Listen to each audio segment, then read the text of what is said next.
toog naan yonent yàlla Suleymaan ñetti téeméeri coro la amoon xam nga loolu yéeféer dong nga koy wax ak ku ko wax nag ab yonent du mooy boromam ndaxuma ak di am coro yàlla leen defal ismatu soo ko gëmul doo jullit moo tax bokk na ci li jeunesse bi war a def si aj bari daf leen taalifal ñaari téere qantaratul murid ak hidayatul wildaan bii ci tawxiid la nee na dama bëgg orienté xale yi pour ñu bañ a réer puisque soo jàngee tawxiid ku feneel yonent yi nga xam ne waxul dëgg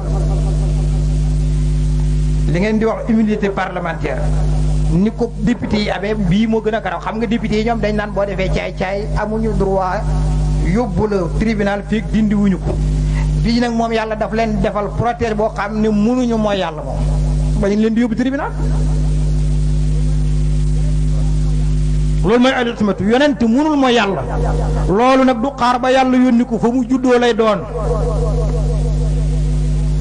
ñu ne ko cheikh foo ko teg mu ne ca alquran wa ma arsalna min rasulin illa li yutaa bi iznillah musuma yónni benn yonent lu dul ngir toppeef ko ci ndigalu yàlla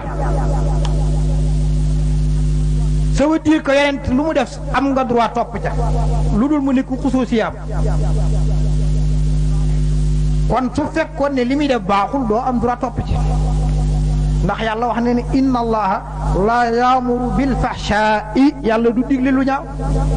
kon nag du digle ngay topp nit ci mooy yàlla ça veut dire que yonent yi kon ñoom duñ mooy yàlla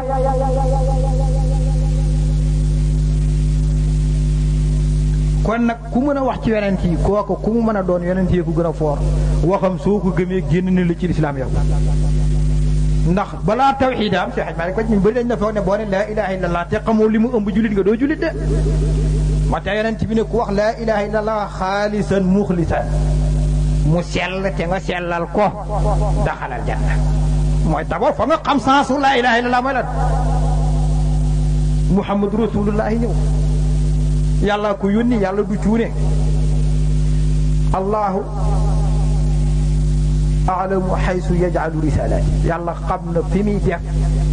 mission bi du seet na